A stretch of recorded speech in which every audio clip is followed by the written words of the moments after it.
ஒரு காட்டில் பிங்கி என்ற குருவி தன் குடும்பத்தோடு சந்தோஷமாக வாழ்ந்து கொண்டிருந்தாள்.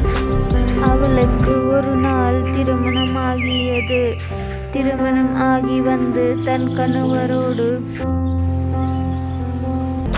தன் அத்தை மாமா எல்லோரும் சேர்ந்து வாடகை வீட்டில் வாழ்கிறார்கள்.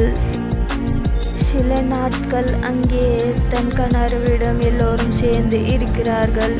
சில நாட்கள் ஊருக்கு அத்தை மாமா பிங்கியை அழைத்து கொண்டு சென்று விடுகிறார்கள். அங்கே இங்கே என்று அப்படியே 6 மாதம் சென்று விடுகிறது.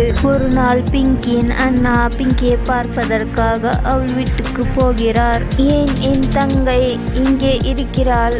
அவள் கணவரோடு அவள் இருப்பதில்லையா என்று கேட்கிறார் அவள் மாமியாருக்கு. அதற்கு பிங்கியின் அத்தை சொல்கிறார், இல்லை, இவளே எங்கள் கூட வந்து விடுகிறாள் என்று சொல்கிறார் மாமியார். பிங்கியின் வீட்டில் எல்லோரும் பிங்கிக்கு சொல்கிறார்கள், என் தங்கையை எதுக்காக இங்கே வந்து விடுகிறார்? உன் புருஷனோடு இரு, அங்கே அவருக்கு சமையல் செய்து கூட, அவர் வேலைக்கு போகிறார் இல்லையா, அவருக்கு பார்த்துக்கோ, அவருக்கு பணிவிடை செய், எதுக்காக இங்கே வந்து விடுகிறாய்? கணவர் இருக்கும் இடத்தில் தான் இருக்க வேண்டும் என்றால் உன் அத்தை மாமாவுக்கும் அழைத்து கொண்டு போய் அங்கே எல்லோரும் சேர்ந்து இருந்து விடுங்கள். பிங்கி தன் அத்தை வீட்டுக்கு போகிறாள். சில மாசங்கள் இப்படியே சென்று விடுகிறது. ஒரு நாள் அத்தை சொல்கிறார், எல்லோரும் ரெடி ஆகுங்கள், மகனிடம் போகலாம் என்று சொல்கிறார். பிங்கி சந்தோஷமாக ரெடி ஆகுகிறாள். தன் கணவரிடம் அழைத்து கொண்டு செல்கிறார்கள் என்று பிங்கி தன் கணவர் இருக்கும் இடத்திற்கு எல்லோரும் சேர்ந்து வந்து விடுகிறார்கள். அங்கே இருக்கிறார்கள். ஒரு நாள் பிங்கி சொல்கிறார் தன் கணவரிடம், என்னங்க, நான் இங்கே இருக்கிறேங்க, நான் ஊருக்கு போகிறது இல்லைங்க, உங்களுக்கு சமையல் செஞ்சு இங்கே உங்களுக்கு பணிவிடை செஞ்சு இங்கே இருக்கிறேங்க, நான் அத்தை மாமாவும் இங்கே இருக்கட்டுங்க, எல்லோரும் சேர்ந்து இங்கே இருக்கலாங்க. அவங்க ஊருக்கு போகணும்னு சொன்னால் அவங்க போய் கொஞ்ச நாள் இருந்துட்டு வரட்டுங்க, நான் போக மாட்டேங்க, இங்கே இருக்கிறேன் என்று சொல்கிறாள் பிங்கி.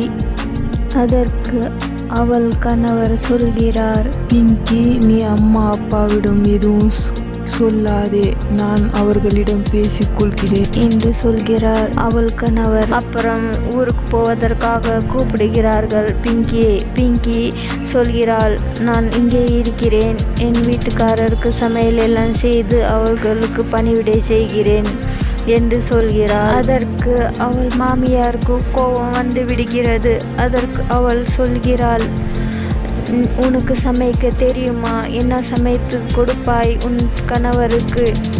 உனக்கு என்ன தெரியும் சமைப்பதற்காக என்று திட்டுகிறார்கள். ஒரு நாள் ஒன்றும் சமைக்காமல் எப்படி சமைக்கிறாய் என்று பார்க்கலாம் என்று வெளியே போய் விடுகிறார்கள். எல்லோரும் தன் வீட்டில் அன்னிமார்கள் எல்லோரும் சொன்னார்கள், சமைத்து கற்றுக்கோ என்று.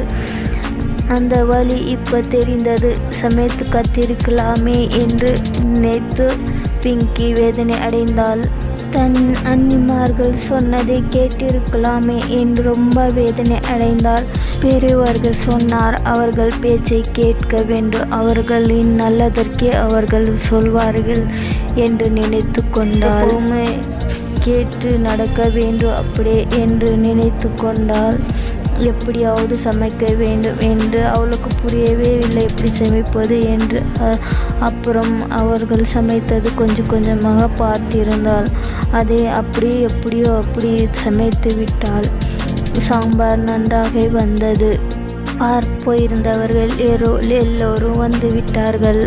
சாப்பிட உட்கார்ந்தார்கள் எல்லோரும் சேர்ந்து. தன் கணவரின் தம்பி சொல்கிறார், நல்லா சமைத்திருக்கிறார்களே, நல்லா இருக்கிறதே என்று சாப்பிடுகிறார். காய்கறி எல்லாம் போட்டு. அதற்கு அத்தை சொல்கிறார், காய்கறி போட்டு கொள்ளாதே, அவ்வளோ பெரியதாக வெட்டியிருக்கிறார், அதற்குள் புழுகு இருக்கும் என்று சொல்கிறார். அப்புறம் அவர் ஊருக்கு போய்விட்டார்கள். சந்தோஷமாக பிங்கி தன் கணவரோடு இங்கே வாழ்ந்து கொண்டிருந்தாள். 6 மாதம் இப்படியே சென்றது. அங்கே அவள் மாமியார் கோபத்தால் எதிர்த்து பேசி அங்கே இருந்து விட்டாலே, எங்கள் பேச்சு கேட்கவில்லை என்று கோபத்தால் பிங்கியின் அம்மா வீட்டில் திருமணத்திற்கு போட்ட நகையெல்லாம் அடமானம் வைத்து விட்டார்கள். அவர்களுக்கு தெரியவில்லை, பிங்கிக்கும் தன் கணவருக்கும். அதற்கப்புறம் ஒரு நாள் அவர் கணவரின் நெருங்கிய சொந்தக்காரர் ஒருவருக்கு தெரிந்து விடுகிறது நகை வைத்தது. பிங்கியின் கணவருக்கு ஃபோன் செய்து சொல்கிறார், இங்கே உங்கள் மாமியார் நகையெல்லாம் அடமானம் வைத்து இருக்கிறார்கள். அவர்கள் அம்மா வீட்டில் தெரிந்தால் அவர்கள் என்ன நினைப்பார்கள்? கல்யாணம் ஆகி கொஞ்ச நாளிலே அடமானம் வைத்து விட்டார்களே என்று நினைப்பார்கள். போய் வாங்கி வந்து வைத்து கொள்ளியே என்று ஃபோன் செய்து சொன்னார்கள். இவர்களும் பயந்து போய் கேட்டார்கள். கேட்டு அவர்கள் 2-3 நாட்கள் டைம் கொடுங்கள், நான் எடுத்து கொடுத்து விடுகிறேன் என்று சொன்னார்கள். அப்படியே கொடுத்து விட்டார்கள். பிங்கி நகைகள், அவர்கள் போட்ட நகைகள் கொடுக்கவில்லை, அவர்களை வைத்து கொண்டார்கள். சரி என்று பிங்கி ஒன்றும் பேசவில்லை, சும்மா இருந்து விட்டால். கொஞ்ச நாள் அப்படியே சென்று விடுகிறது. ஒரு நாள் மாமியார் வீட்டுக்கு போய் கணவர் தன் பிங்கியை விட்டு விடுகிறார். கொஞ்ச நாள் அங்கே இருக்கிறாள். அப்போ கணவருக்கு மாமியார் திட்டுகிறார், யார் பேச்சை கேட்டு சண்டை போட்டு நகை வந்து வாங்கி கொண்டு சென்று விட்டானே என்று மாமியார் அவர்களுக்கு சாபிக்கிறார்கள். அவன் நல்லாவே இருக்க மாட்டான், அப்படி இப்படி என்று ஏதோ சொல்வார்கள். இதை பிங்கி கேட்டு ரொம்ப வேதனை அடைவாள். ஆனாலும் ஒன்று பேசாமல் சும்மா இருந்து விடுவாள்.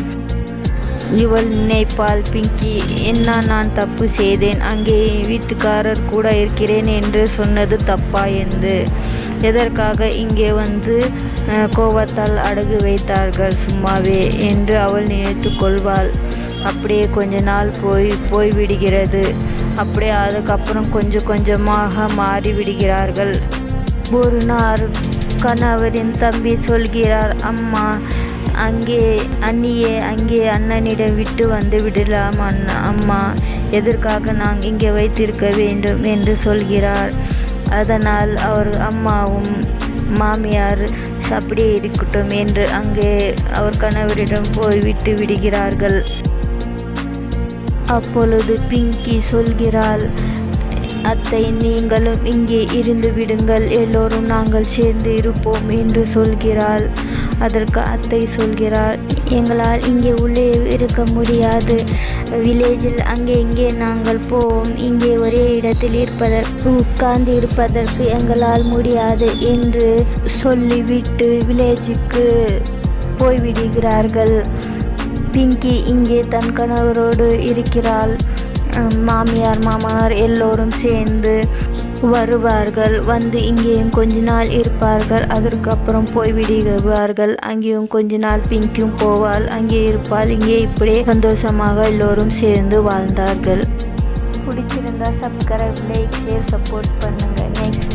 நெக்ஸ்ட் வாடகை வீட்டின் வேதனைகள் போடுகிறேன், தொடர்ந்து பாருங்கள். சேனல் சப்ஸ்கிரைப் செய்து கொள்ளுங்கள்.